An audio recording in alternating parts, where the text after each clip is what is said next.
All right, heading into round 3 of the Eternal card breakdown for all of the spoilers from the current set.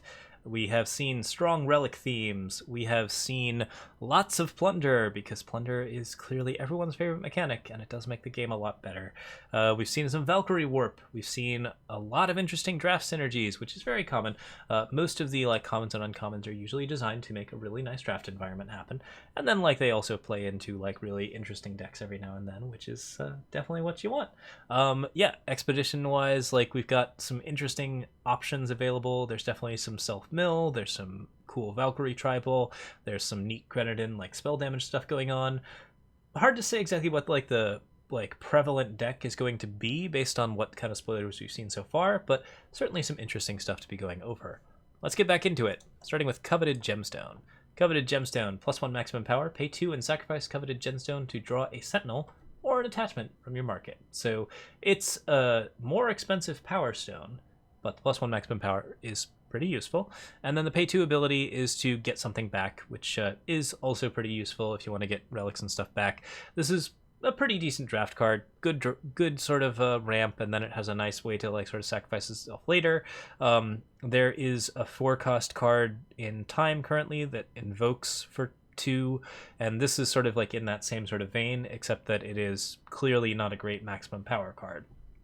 The fact that it fails at its primary function makes it very unlikely for Throne and pretty unlikely for Expedition. I would say that +1 maximum power for 3 is a pretty high price to pay, but probable for an Expedition deck that really wants to play around with relics. In draft, this card is just fine. It gets you up to 5, which is a relevant amount of power that you want to be at very, very quickly, and then it gets you Sentinels back later on, which is a great way to crush your opponent, because there are a lot of scary Sentinels in the format, and a lot of them are 6/6s, 5/5s, 7/7s, just big nonsense. And you can get attachments back as well, which is useful if you want a big weapon of some kind.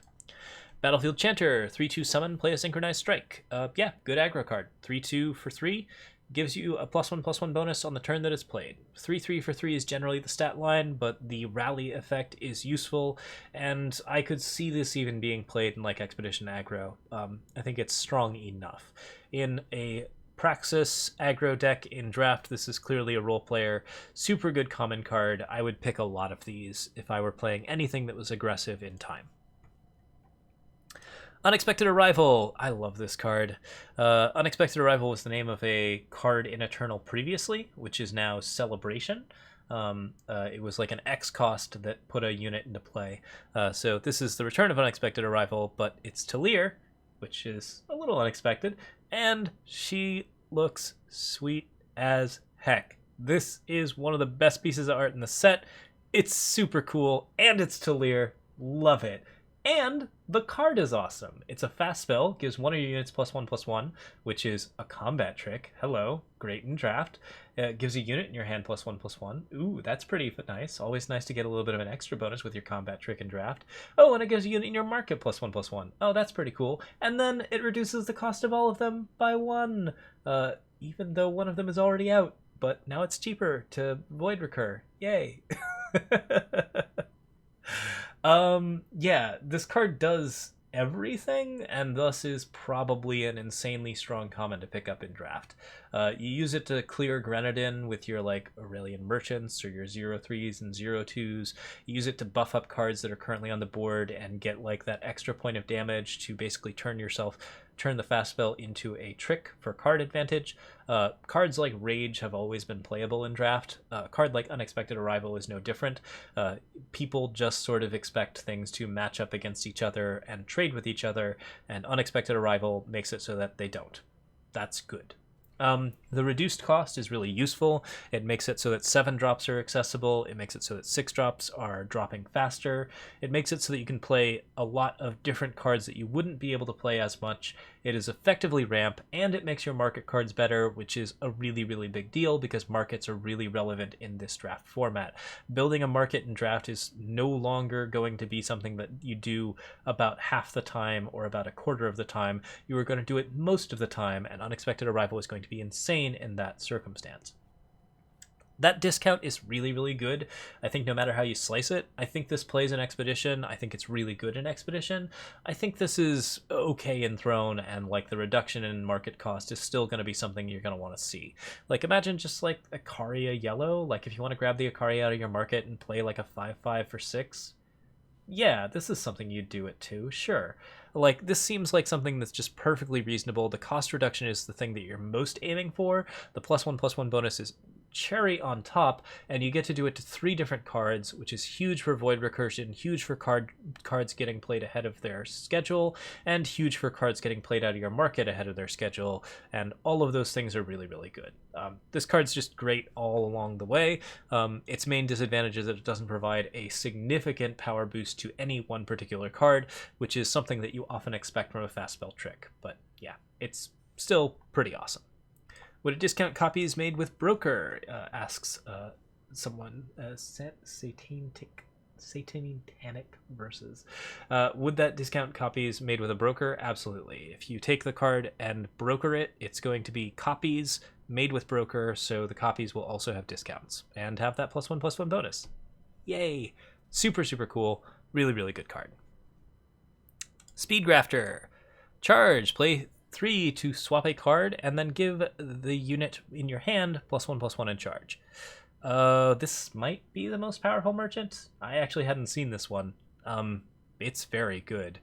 Accelerate is not a thing that you want to pay for, but a 2/2 with charge is a good aggressive unit. Paying 3 is your standard market cost, and +1/+1 charge on any time card is probably disgusting. The only thing it can't do is give fire cards charge, which is what I often want out of Praxis decks, but like, yeah, I can think of a lot of time cards that I want to have charge. Talir Timeless is amongst them. There's a lot of good choices. Yeah, this seems really, really strong. I think that it's going to see a lot of play in Expedition and Throne. I think it's quite good in Draft as well. In Draft, you might actually want something other than charge, because you can't do quite as many like interesting combos with it. You can't like guarantee that you're going to get that on attack trigger that is just absolutely insane. So it's actually lower than other grafter cards in Draft and higher in Expedition. But it's one of the market cycle, and it's a pretty powerful one. I think that's it's going to probably be long in some very, very strong decks. Quartet Maximizer. Deadly for a 1/1, +2 maximum power while you have a relic. Hard to get a cheap relic to make Quartet Maximizer into a 2-cost, you can now play your 5-drop, but certainly doable. Astromancer's Compass, Quartet Maximizer, next turn play a 5-drop. Boom. Yeah, that's pretty insane. That might be reason enough to play it in Expedition or Throne. There aren't that many cards that do that kind of ramp. This is a big deal, and like, yeah, getting the maximum power is also a big deal. So yeah, cool stuff. I would say that overall that is something that's like really, really super worth it, and yeah, something that you are going to be pretty happy to have, assuming that you can get that thing down on Expedition or Throne. In Draft, this card's really strong. It's a deadly unit, which is important. It means it trades evenly, and that's the thing that you want things to do. Like 1/1s for 2 are not 1/1 deadlies for 2 are not bad in Draft. The +2 maximum power thing, however, really makes it stick and makes it so you can play with a lot of bigger sentinels. It is also a deadly sentinel, which means it has sentinel synergy, which is something that no deadly card has ever had before. And it's a cheap sentinel, which is another sentinel synergy thing that also supports its inclusion in Expedition and Throne decks. Yeah, I think that card's super, super good. Zumic Whisper, ready your units. Someone's saying that's the wrong art for that card, so it might have different art. Ready your units and they get Decay and Endurance this turn. Add 2 random time cards to your market. Decay and Endurance is not anything that's going to give you card advantage out of this fast spell. 2 random cards in your market also does not give you card advantage. That's the one disadvantage to Zumic Whisper. The thing that is really, really good about this card is that, of course, you are attacking people with a bunch of stuff, like, say, All Head Ascending type decks, and then you ready your units, which probably does lead to card advantage on a 1-cost fast spell. That might be reason enough to play it in Monotime Expedition or Monotime Throne. I can definitely see that as being a thing. The extra random cards in your market give you flexibility in market choices, which is also a pretty good deal. I could see this card being played in Expedition or Throne, and probably be doing pretty well. In draft, readying your units is generally even more horrifying. So yeah, this is probably played in all three formats, and it's a pretty strong uncommon to pick in draft. It almost functions as removal, and the extra cards in your market are probably going to be useful, especially in a draft format. Red Plate Crusher, Red Plate Crasher. Summon, you can give a unit strength this turn equal to Red Plate Crasher's strength, which is generally 4. Ah, yeah, it does have the wrong art. The Red Plate Crasher art is on both of these cards for some reason. Except in this one it's yellow. I think it actually has a yellower tint, so maybe it was like something to do. Yeah, anyways. So yeah, this is a pretty interesting 4-drop in draft or expedition. I think the overall like damage boost of it means that it's a pretty good aggro card to be playing. This will typically give you that extra boost of damage that you need, and if you have ways to buff the card, then great, huge bonus. There is a 2/2 sentinel that actually rallies you a little bit on fate, so drawing that into this is like a pretty interesting option that will give you like a nice little bit of extra boom. This is a very powerful sentinel, and it's 4 for a 4/4. I can see it being played in expedition, throne, or draft, and in draft it's a pretty strong card. 4/4 sentinel for 4 is like, yeah, that's pretty acceptable. I think it's a worthy card in limited or standard format. Scrap Metal Fury, Decay. Summon, add random fire cards to your market equal to Scrap Metal Fury's strength, which is generally 2. Entomb, draw 1/1 Rustlings equal to Scrap Metal Fury's strength. So you want to buff this also Grenadin Dogs. There is a Grenadin Dog. Why are all the Grenadin Dogs not Grenadin Dogs? This is a curious thing to me. In any case, yeah, getting Rustlings is a decent bonus. This is fine for a 3-cost 2/2. I think you can probably play this in Expedition. I doubt you play it in Throne. But in draft, yeah, 2/2 Decay is decent. The random fire cards to your market is a nice little bonus.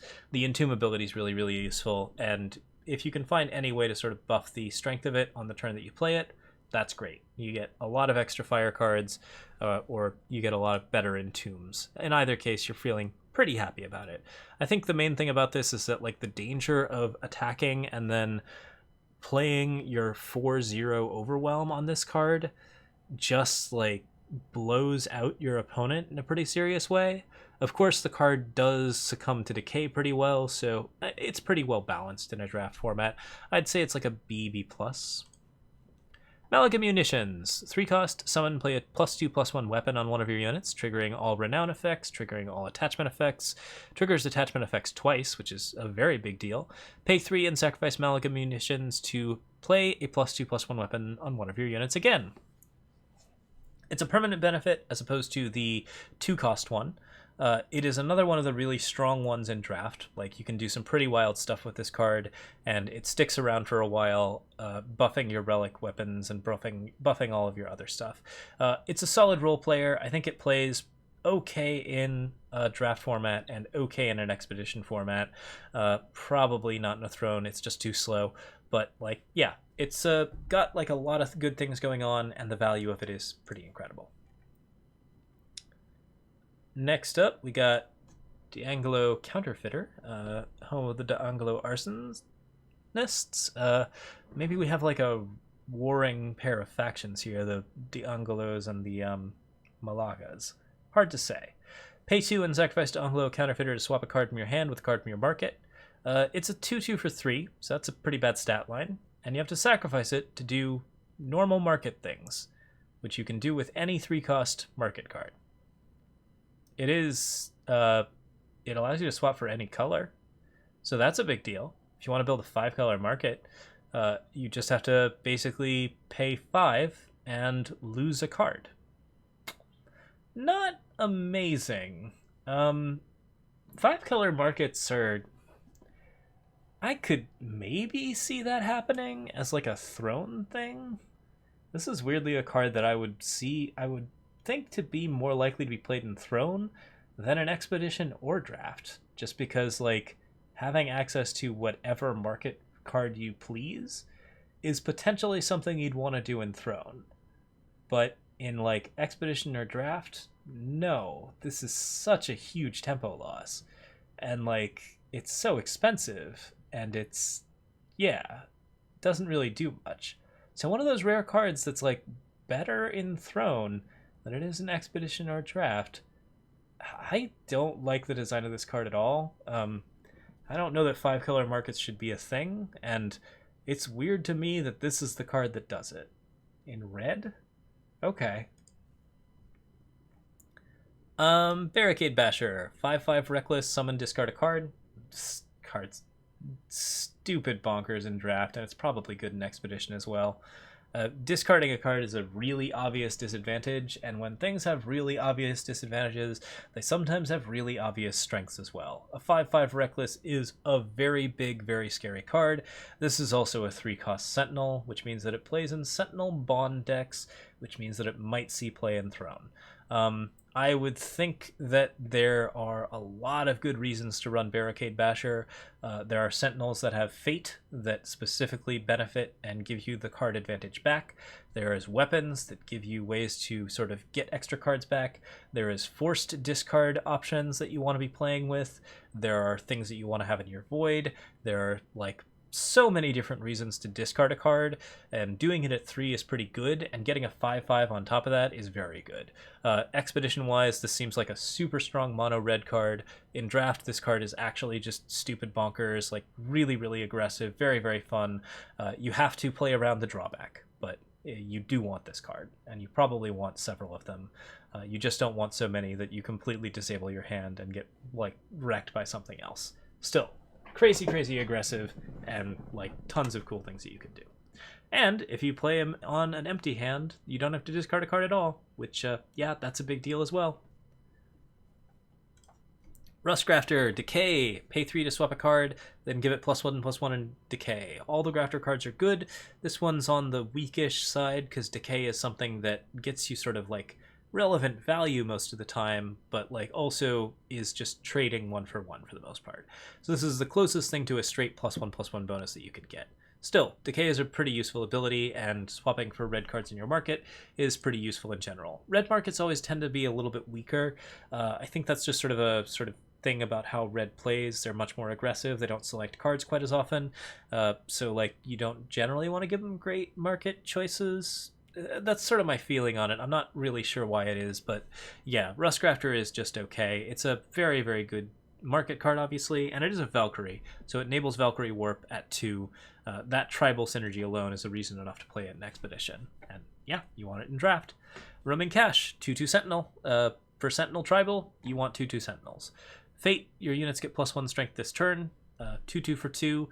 The Fate ability is unpredictable and hard to use, but if you have enough of them, you feel pretty good about it. And if you have a lot of Sentinel synergy, then you're really going to be happy about Roaming Cache. Gloves of the Pyromancer. This is a cool weapon.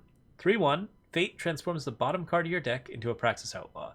Praxis Outlaw is a 3/1 for 4 that comes into your hand if your hand is empty. At the start of your turn, end of your turn, I don't remember which, but you know, it's basically the same as Bodian Rocks, except it's weaker. Yeah, so this is a very powerful weapon. 3/1 for 2 is actually like a pretty good stat line. I would say this can see play in Throne or Expedition because it's very, very fast and it negates its own card disadvantage in a way that is not great, but still negates the card disadvantage. Like, you still get an extra card out of this when you are trying to play a really aggressive hand, and that is something that is worth paying attention to. Yeah, card seems solid. I would say that this plays in Throne, Expedition, or Draft. It's a super strong Draft aggro card, and you can do some wild stuff with it.